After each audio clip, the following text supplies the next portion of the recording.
ഒരു കച്ചവടത്തിന് പോവുകയാണെങ്കിൽ ആ കച്ചവടത്തിൻ്റെ ദീൻ അറിയണം, അല്ല കച്ചവടം ചെയ്യാൻ പറ്റൂല. ഒരു കച്ചവടം ചെയ്യുകയാണെങ്കിൽ അത് ദീൻ അറിയണം, അല്ലാതെ കച്ചവടം ചെയ്താൽ അറിയാതെ ഹറാമ് പോയി പെട്ടുപോകും. പലിശ കൊടുക്കും, പലതും പ്രഖ്യാപിക്കും ലാഭം കിട്ടാൻ വേണ്ടി. നമ്മുടെ നാട്ടിലെ കാണാൻ പെരുന്നാളാകുമ്പോൾ 1000 റുപ്യക്ക് വാങ്ങിയാൽ ഒരു കൂപ്പണ് ഫ്രീ എന്നൊക്കെ പറഞ്ഞ് കൊണ്ടുവരുന്ന സംഗതികൾ പോലും അതൊക്കെ എല്ലാം ഹലാലായതല്ല, അതിൽ ഹറാമുകൾ വരാറുണ്ട്, ചൂഷണങ്ങൾ വരാറുണ്ട്. അപ്പൊ ഏതാണെങ്കിലും ഏത് ഹലാലായ വഴിക്ക് ഇറങ്ങുകയാണെങ്കിലും അതിൻ്റെ ദീന് അറിയൽ ഫർള് ഐനാണ്. ഉമർ ഖത്താബ് തന്നെ മദീനയിൽ നിയമം പാസ്സാക്കുന്നത്, മദീനത്ത് കച്ചവടം ചെയ്യണമെങ്കിൽ, ലൈസൻസ് കിട്ടണമെങ്കിൽ കച്ചവടത്തിന്റെ കർമ്മശാസ്ത്രം അറിഞ്ഞിരിക്കണം എന്നാണ്. ഉമർ ഖത്താബ് ഖലീഫയാകുമ്പോൾ ലൈസൻസിന് അപേക്ഷ കൊടുത്താൽ ഓനെ ഇന്റർവ്യൂ വിളിക്കും, എന്നിട്ട് ഓനെ ചോദ്യം ചെയ്യും, കച്ചവടത്തിന്റെ ഓരോരോ മസാല ചോദിക്കും.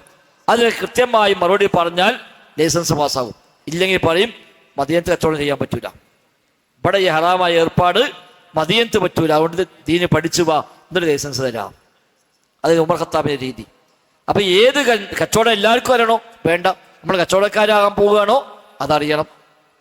അപ്പൊ ഏതിലും ആ രംഗത്ത് അറിയേണ്ട സംഗതികൾ അറിയൽ ഫർള് ഐനായ കാര്യമാണ്.